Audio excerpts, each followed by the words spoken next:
bà đặt con bay không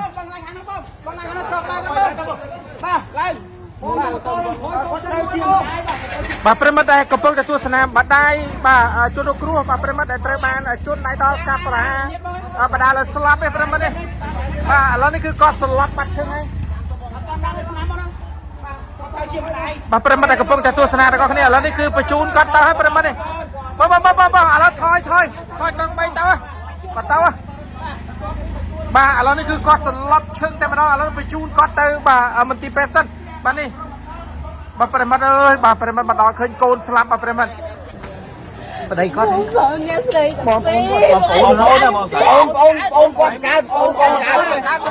con đang hướng từ bố mày với mong đang đấy bông nhưng tâm ở đâu mình này này thì tê mà pram nhom này này mà đó khơi mấy bông nó con mang khơi đây đúng không con tao mai con slap ba đây đất tê ba đây này cái thế hai mẹ người tê đây tết dương đang quả miếng đâu bông ăn đang đó bông tâm cái tê pram mình này này để trang thầu mình một chút đâu bông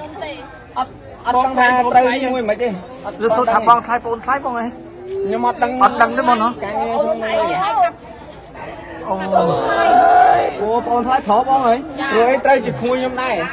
này ôm đưa vào cao thay hôm nay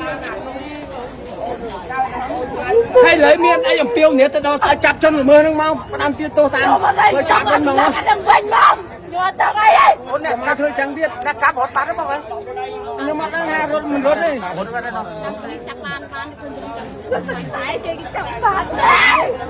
rồi tây bông trộn mùi nhom này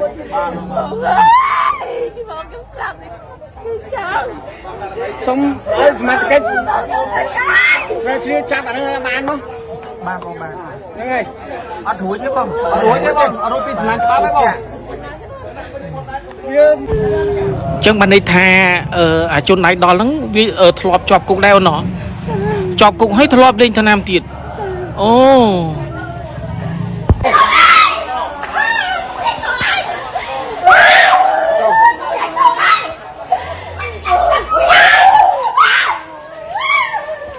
con mà để kia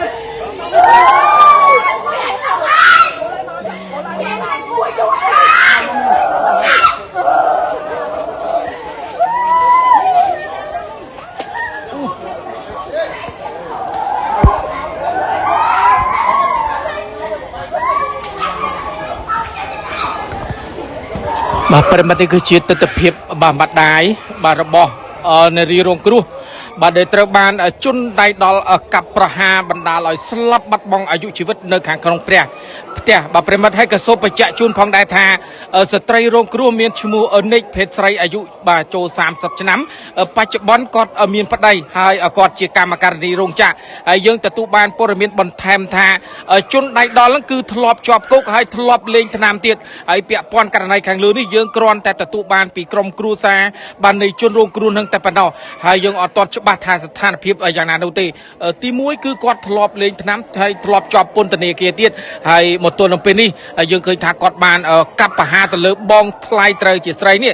បណ្ដាលឲ្យស្លាប់បាត់បង់អាយុជីវិតនឹងតែម្ដងស្ត្រីខាងលើនេះគឺមានឈ្មោះនិចអាយុ30ឆ្នាំ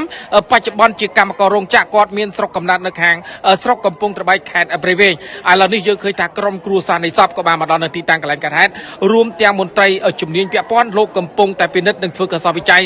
ជុំវិញនៃសពស្ត្រីខាងលើបើយ៉ាងណានោះយើងនឹងរងចាំព័ត៌មានលម្អិតផងដែរប្រិមិត្តដែលកំពុងតែទស្សនានៃការផ្សាយទាំងអស់គ្នានៅក្នុងជុំវិញពាក់ព័ន្ធករណីអំពើឃាតកម្មដល់សហគមន៍មួយដោយប្អូនថ្លៃជាប្រុសបានកាប់ប្រហារទៅលើស្ត្រីត្រូវជាបងថ្លៃបានបណ្ដាលឲ្យស្លាប់បាត់បង់ជីវិតរួចក៏បានរត់គេចខ្លួនបច្ចុប្បន្នមន្ត្រីសមត្ថកិច្ចជំនាញពាក់ព័ន្ធលោកកំពុងតែបាត់ដោះដៃដល់ជើងដើម្បីតាមស្វែងរកខកខ្លួនជនបាទដៃដល់ខាងលើដែលជាឃាតករបាទដែលធ្លាប់ជាប់ពន្ធនាគារផងដែលធ្លាប់លេងថ្នាំផងទៀតបាទប្រិមិត្តដើម្បីយកមកចាត់ការតាមនីតិវិធីច្បាប់នៅក្នុងជុំវិញពាក់ព័ន្ធករណីអំពើឃាតកម្មដល់សហគមន៍នេះហើយដែលទីតាំងក៏សូមបញ្ជាក់ជូនផងដែរថានៅក្នុងភូមិខ្វាសង្កាត់ដង្កោខណ្ឌដង្កោរាជធានីភ្នំពេញនេះតែម្ដងអរគុណប្រិមិត្តសម្រាប់ការទស្សនាយ៉ាងណានោះខ្ញុំបាទទាំងអាប់ដែលបន្តអរគុណនិងគោរពលា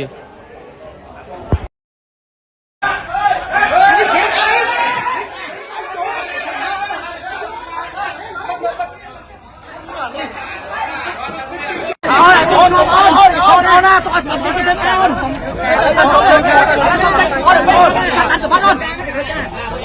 không phải chuyên chắn vào chuột luôn này